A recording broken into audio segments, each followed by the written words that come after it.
students. Today we will start a new topic, the revival of the Italian cities, from the chapter The Changing Cultural Traditions. So, the revival of the Italian cities or the rebirth of the Italian cities. So, what were the factors that led to the revival of the Italian cities? So, at the time of Renaissance, Europe, the border and the boundaries were much different from that than they are today. The if we talk about the countries, were more like kingdom or principalities ruled by the monarchs. Italy was composed of different city states. A city state that consisted of a city that was politically independent and the rural area around it. So during the Middle Ages, a period that look you can say that took place between the fall of the ancient Rome in 476 AD and the beginning of the 14th century. So it is known as the Dark Age. The time is often branded as a time of war, ignorance, famine, and pandemics such as the Black uh, Death. Okay, during the 14th century, a cultural movement here you can see humanism. It was the one factor that led to the revival of the Italian cities. Okay, humanism here it began to gain mom- monumentum in Italy. Among its, you can see many principles. Humanism promoted the idea that man was the center of his own universe and people should embrace human achievement in education, classical art, literature, and science.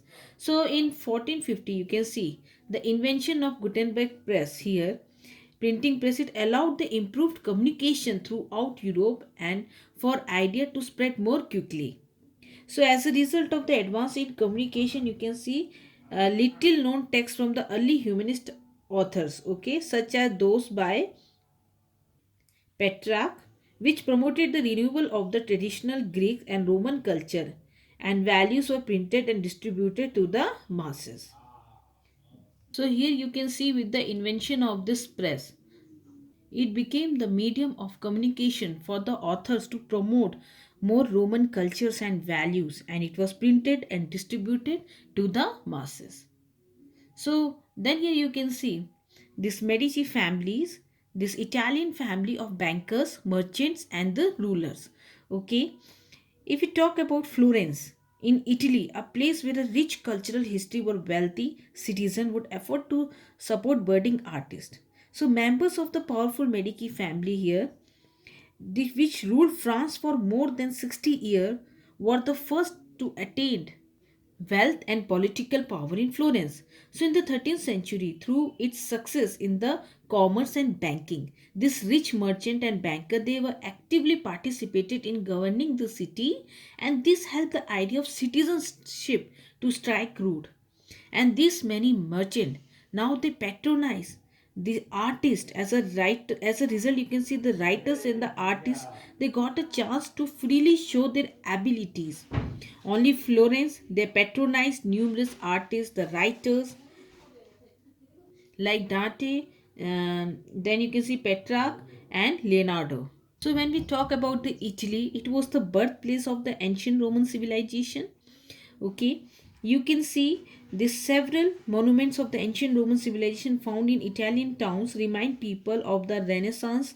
Even today, they wanted to see Italy as a great as ancient Rome. So Rome was the center of the whole Western European Christians world. Here the Pope resided. Some of the popes brought scholars to Rome and got the Greek manuscript translated into Latin languages by them. So here comes a very important point in 1453. Okay, this Turk they occupied Constantinople. Most of the Greek scholars and artists, okay, and merchants they escaped to Italian towns and resided there. When this Turk they occupied the Constantinople. Okay, so the artist or the scholar they escaped from that place and they decided to Italy. So they brought with them many valuable manuscripts of the ancient Greek literature. Some of the scholars took to teachings in schools and universities of Italy and created a new awakening. Then you can see contact of the east and the west. So it was one factor that led to the revival of the Italian cities. So with the expansion of the trade between the Byzantine Empire and the Islamic countries, the port of the Italian coast it revived. From the 12th century, as the Mongol opened up trade with China via Silk Route, as trade with Western European countries also increased, Italian towns play a central role. They no longer saw themselves as a part of the powerful empire but as a independent city state. So here we saw some of the points, some of the factors that are responsible for the revival or rebirth of the Italian cities. So now we talk about the universities and humanisms. Humanism was one of the movement that started in Italy in the 14th century when we talk about humanism, and the earliest universities in Europe had been set up in Italian towns.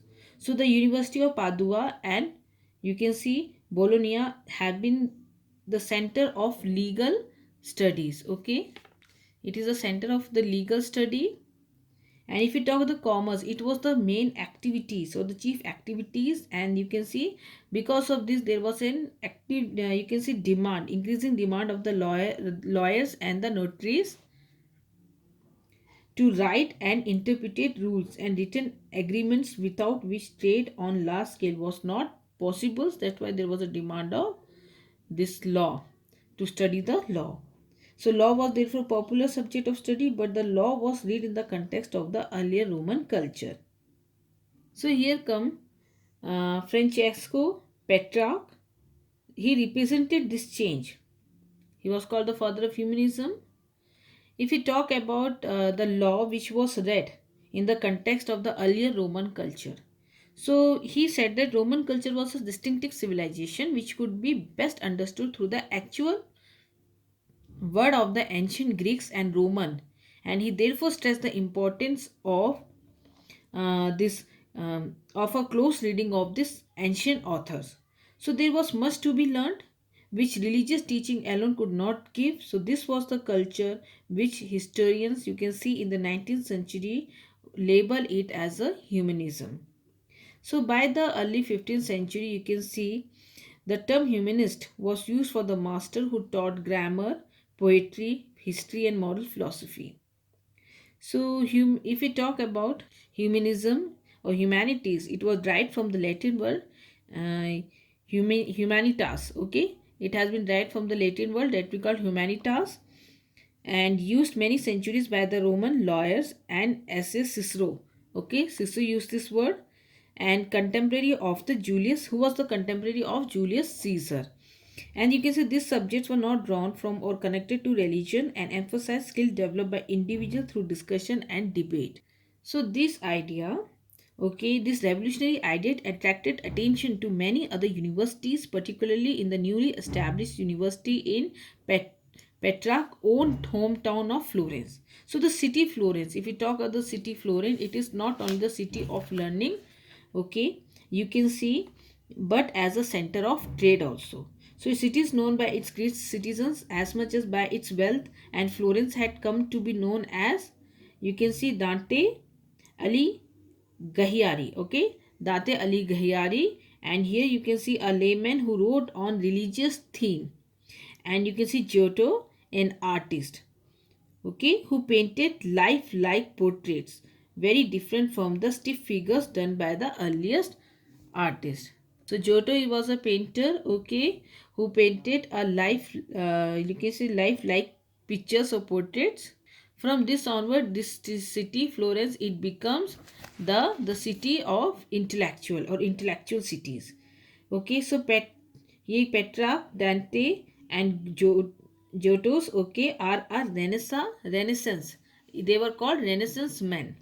Okay, a person with many interests and skill, because many of the individual who became well known at the times were the people of many parts. You can see they were scholars, they were diplomats, theologians, artists combined in one. Why they were called the Renaissance men? Because of their interest and skill in different part. So the humanists, they thought that they were resolving true civilization after a century of dark age. For they believed that a dark age had set in after the collapse of the Roman Empire. For them, Dark Age means after the collapse of the Roman Empire. Later scholar, without questioning, they assume that a new age began after the Dark Age. So the Middle Age was used for thousand. If you talk about the Middle Age, it was used for 1,000 years, 5 to 15th century. Okay, so you can see which began from the fall of the Rome, and here the humanists used the word modern from the period from 15th century onwards. So here you can see periodizations used by the humanists and their later scholars. So here 5 to 14th century, this is whole 5 to 15th century is the 5 to 14 is the Middle Age. Okay, in which 5 to 9 is the Dark Age, and 9 to 11 it's early middle, and 11 to 14 is the late Middle Age. So here you can see that they have divided the Middle Age into different time period zone. Okay, um, Dark Age, early Middle Age, and later Middle Age.